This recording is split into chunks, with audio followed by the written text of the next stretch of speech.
그다음에 제주 역사 기행 이 책은 사실 이 책이 있는지 몰랐는데 도서관에 가서 보니까 있더라고요.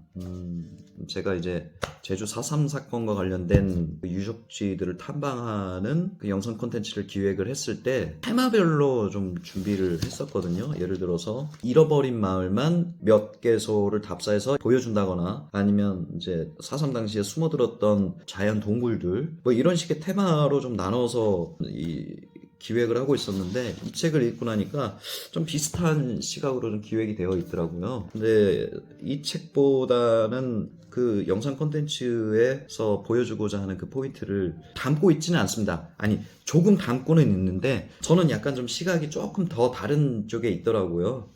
그래서 이 책을 참고하기는 하겠지만 조금 비슷하다고 나중에 이제 좀 얘기를 하실 수도 있겠지만 조금 다른 주제로 다른 이야기들을 보여줄 수 있는 컨텐츠라고 생각하기 때문에 기왕이면 영상을 통해서 이 책을 좀 참고하게 되었습니다라는 얘기를 좀 드리는 게 나을 것 같습니다. 자, 그 다음에 그리스와 제주, 비극의 역사와 그 후라는 책인데요. 이 책도 4.3에 대한 책들을 읽어 나가다 보니까 조금 더 깊이 좀 이해할 수 있는 책이 될 것 같더라고요. 1945년 2차 세계대전이 끝나고 그리고 태평양 전쟁도 끝나고 미국과 소련으로 나뉘어져 있는 이데올로기 대립이 있었잖아요. 그러면서 제주 4.3 사건이 있을 만한 그때에, 그러니까 1945년 이후에 우리 지구 반대편 그리스에서도 좌우 이데올로기 투쟁이 있었더라고요. 그래서 4.3 사건과 비슷하게 그리스에서도 산간지방에 빨치산 투쟁을 하는 기록이 있었고 그 빨치산 투쟁에 대한 진압의 주체가 또 미군이었습니다. 당시 미국 그리고 또 미군은 세계를 놓고서 여러 지역에서 벌어지는 그 공산주의나 사회주의 세력들이 자신들의 세력을 넓히기 위해서 무장투쟁을 하는 것에 대한 진압작전에 대해 구체적이고 체계적인 시스템을 갖고서 대응해왔다라는 게 보여지는 거죠. 그러니까 제주 4.3 사건은 단발적인, 세계사적으로 놓고 봤을 때 단발적인 어떤 하나의 독립된 사건이 아니라 미국이 기획한 사건은 아니지만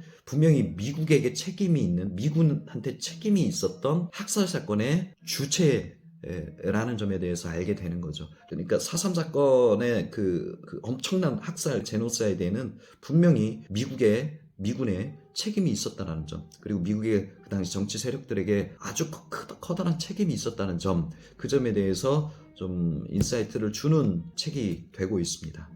그런데 아까 그 잠들지 않는 남도 그 부분에 이제 존 메릴이라고 하는 그 미국 정치인, 학자였던 사람의 그 보고서 같은 부분이 서문에 있었다고 했잖아요. 미국은 단 한 번도 정식으로 자신들의 저질렀던 그 학살 사건에 대한 반성, 성찰, 사과 같은 것은 하는 것을 보지 못하고 있습니다. 하지만 그 미국은 지금도 그러하죠. 전 세계적인 자유와 민주주의 가치를 세계에 영향력을 미치는데 가장 앞서 있는 나라처럼 본인들은 행동하지만 그들은 실제는 가면 속에 있다는 점, 가면을 벗으면 악마의 얼굴을 갖고 있을 것 같다는 생각을 하게 합니다. 자, 미국이란 나라가 세계를 지배하는 방식에는 분명히 전쟁도 있어요. 전쟁을 해야 무기가 팔리고 그 무기를 만들어내는 미국의 군수업체들은 미국이란 국가의 경제를 이끌어가기 위한 하나의 중요한 산업군으로서 분류가 되고 있기 때문에 미국은 전쟁을 하지 않고서는 절대 지금과 같은 패권 국가가 될 수 없을 것입니다. 자, 유홍준 선생이 쓴 나의 문화유산 답사기. 이 책은 제가 읽고 있는 책들에 비하면 아주 말랑말랑한 책입니다. 뭐 유홍준 선생이 말랑말랑한 사람은 아닌데요. 이런 대중교양서를 쓰기 위해서라면 그런 기술 방식에 대해서도 인정을 해줘야 될 것 같고요. 그나마 이 책을 읽어야 제주도를 여행하거나 제주도를 잘 알고 싶은 사람들에게 입문서 같은 역할을 할 것 같은 책이 됩니다. 자, 그 다음에 이 책은 잘 없는 책이에요. 이거 어디 제가 갔다가 서가에 꽂힌 거 보고서 제가 빌려달라고 해서 읽은 책인데 4.3 사태로 반 죽었어, 반. 네. 제주도 중산간 봉계암 봉계암이라고 있거든요. 제주도 북쪽의 중산간 마을인데 거기서 태어나고 성장하시고 노년까지 삶을 보내셨던 그 지역의 한 노인의 구술사 책입니다. 이 책은 아까 제가 소개했었던 이지미 세이치가 쓴 제주도라는 책의 인류학적인 접근 방식을 구술사로 뒷받침하는 책이라고 볼 수 있어요. 여기에도 그 항해 이동기라는 단어가 있지는 않지만 이 노인의 이야기를 통해서 중산간에 살고 있었던 사람들이 어떤 특정한 시기에 일제강점기를 전후에 해서 바닷가 쪽으로 나가서 살기 시작했다라기보다 그런 경향이 생겼다라는 점에 대해서 읽게 되었습니다. 그리고 이 노인은 아마 양반 집안 출신이시더라고요. 그래서 중산간 지역은 제주에서 콧방귀 끼는 그 제주에서도 좀 신분이나 계급적으로 높았던 사람들이 중산간 지역에 살았더라고요. 그리고 바닷가에 사는 사람들은 약간 좀 그 조선시대 어떤 그 유교적 가치관에 근거해서 상것으로 치는 경향이 있었다고 합니다. 그 점에 대해서는 이제 새로운 시각이었어요. 왜냐면 4.3 관련된 유적지들을 다니겠다고 했으니까 그 잃어버린 마을들이 주로 중산간 마을에 많거든요. 왜 중산간 마을에 잃어버린 마을이 생기게 되었는지, 물론 소개령 때문에 해안으로부터 5km 이상에 있는 그 마을들에 대한 진압작전이 어느 순간에 있었기 때문에 그 잃어버린 마을들이 중산간에 생겼지만, 잃어버린 마을들이 그럼 왜 거기에 마을들이 있었는가, 그 점에 대해서 추리해 볼 수 있는 책이라고 볼 수가 있겠습니다. 그리고 이 노인도 역시 일제강점기 때에 오사카로 노동을 하러 다녀왔습니다. 일제강점기 시절에 제주도 사람들이 오사카 지역에서 노동을 한 것은 하나의 어떤 조직적인 현상이거든요. 그 점이 또한 4.3을 이해하는데 또 하나 중요한 단서가 되기도 합니다. 역시 이것도 아까 나의 문화유산 답사기 같은 대중교양서라고 볼 수가 있겠어요. 그리고 제주 4.3 사건 진상조사 보고서. 네, 이 책 매우 두껍습니다. 크기도 크고요. 이 책을 읽고 있어요. 아까 제주도 우다라는 책에 대해서 제가 처음에 소개를 했는데, 제주도 우다는 그 시점이 일제강점기 해방 전 시점입니다. 일본 제국주의 군대가 이 태평양 전쟁 말기에 미국하고 전쟁을 하면서 미군이 일본 본토에 대한 공격을 해오기 전에 제주도를 최후의 기지로 삼은 거예요. 최후의 기지로 삼으려다 보니까 아주 본격적인 전쟁이 일어날 것이라고 예상을 하고서 만주에 있다거나 조선 그 본토에 있었던 군인들을 제주도로 다 불러 모읍니다. 자, 그러다 보니까 제주의 인구가 그 당시 22만 정도 되었는데 일제 군인들만 한 6만 정도가 된 거예요. 그리고 뭐 공병대 뭐 이런 군인들을 해가지고 대략 한 7만 정도로 보는 연구 보고가 있습니다. 그러니까 22만 제주도민들이 있는데 7만 군대가 있으니 이 제주도가 그 일제의 마지막 최후의 전쟁을 준비하기 위해서 얼마나 많은 착취를 당했을지, 그 장면부터 시작을 하거든요. 이 제주도 우다라는 책이. 제주 4.3 사건을 이해하기 위해서는 제주도의 일제강점기 시절부터 짚어보는 게 맞을 것 같습니다. 그 점을 이해하기 위해서 이 진상조사 보고서의 내용들이 저에게는 많은 참고 자료가 되고 있고요. 4.3을 이해하기 위해서 일제강점기부터 본다고 했지만 일제강점기 전에 이재수의 난이 있었어요. 그리고 그 전에도 제주도민들만의 어떤 민중봉기가 있었습니다. 그럼 제주도는 왜 근대로 넘어오는 시점에 일제강점기도 아니면서 왜 민중봉기가 일어났는지, 그 독특한 제주도만의 환경이 무엇이 있었을지도 짚어보는 영상도 있고요. 그 다음에 그러면 왜 제주도인들이 민중봉기가 생겼느냐, 그 전에 어떤 환경들이 있었느냐, 이것도 짚어 넘어가야 됩니다. 사실 이 부분이 연결된다고 볼 수가 있겠지만 지금 제주도 서쪽에 천주교 유적지들이 많아요. 천주교인들한테는 이 제주도 서쪽이 성지순례하는 코스이기도 하지만 사실 제주도 근대인들한테 천주교는 썩 달가운 존재가 아니었습니다. 자, 그 점에 대해서도 천주교 유적지들을 다녀보면서 그것이 어떻게 민중봉기 그리고 또 이재수의 난으로 이어질 수 있었는지 한번 또 짚어보고 싶고요. 그리고 그 전에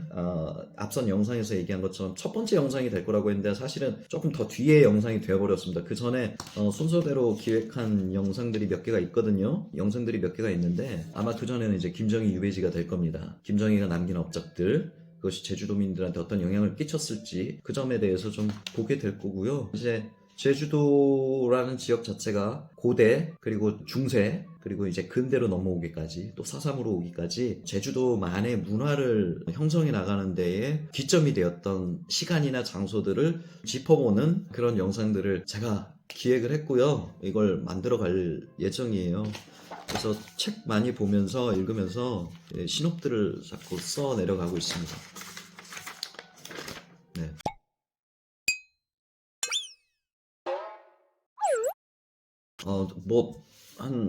한 20분짜리 스몰 토크를 하고 싶었던 이 영상이었는데 지금 보니까 무려 46분 동안 제가 떠들고 있었습니다. 제가 이 영상을 기획하면서 어떤 이야기를 들려드릴 수 있을까 나름 이제 신업 작업도 하고 하다 보니까 이게 한 권의 책이 될 것 같기도 하더라고요. 우선 먼저 영상입니다. 저는 잘 몰랐는데 제가 제주도에 대한 애정이 많더라고요. 제가 아는 분들도 아시겠지만 작년 가을부터 올해 1월까지 그 제주도 신품종 귤 연구를 했습니다. 연구라기보다는 신품종 귤을 재배하는 약 40여 개의 농장들을 다니면서 재배 현황을 실태 조사를 하고 또 그 귤을 따와서 당도와 산도를 검사하는 일을 했었거든요. 그런데 이 농장들이 보통 제주 중산간 지역에 자리해 있습니다. 제주 전역의 농장을 다니게 되니까 제주의 지역명을 자연스럽게 숙지하게 되고 곳곳에 이 제주 사삼 유적지들이 있더라고요. 제가 원래 갖고 있었던 제주도에 대한 애정, 제주 사삼에 대한 관심, 그 다음에 다니면서 알게 된 제주 곳곳에 산재해 있는 제주 사삼 유적지들 한꺼번에 꿰 수 있는 컨텐츠에 대한 영감이 오더라고요. 그래서 이 영상 컨텐츠를 기획을 하게 된 것 같고요. 예전에 제가 부산에 있는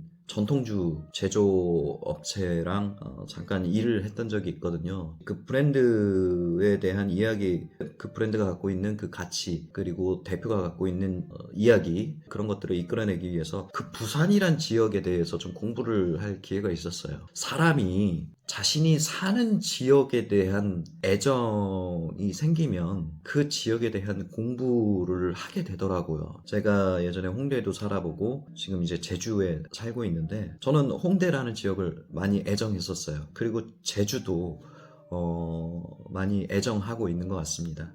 제가 이 지역에 대해서 갖고 있는 애정이 저만의 시각을 통해서 콘텐츠로 나올 수 있다라고 본다면 제주 역사 탐방 콘텐츠는 다른 지역에서도 유용하게 활용될 수 있다는 생각이 들더라고요.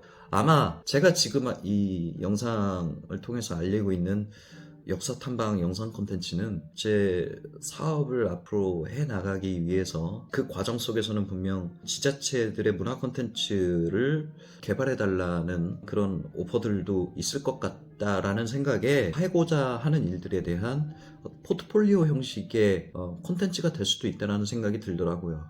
물론 이것이 수단이 되어서는 안 된다고 생각을 합니다. 진정성을 갖고 제가 제주에 대해 갖고 있는 애정 그리고 사삼에 대한 어떤 학문적 관심 그런 것들이 진정성 있게 그 영상 콘텐츠를 통해서 보여주면 좋겠다라는 생각을 하게 되었어요. 예, 벌써 50분이 넘었습니다. 참 깁니다. 물론 편집 과정에서 시간이 많이 줄겠지만 긴 얘기를 하게 되었는데요. 어쨌든 여러분 제가 기획하고 있다는 그 영상 콘텐츠 많이 기대해 주십시오. 그리고 하실 수 있다면 나중에 제주도 여행 오셔서 시간을 내어서 유적지들을 한번 탐방해보는 시간을 가지시기를 권고해드리는 바입니다. 그럼 오늘 영상은 이것으로 마치고요. 다음에 본격적으로 제주 사삼을 찾아 떠나보는 여행을 하겠습니다.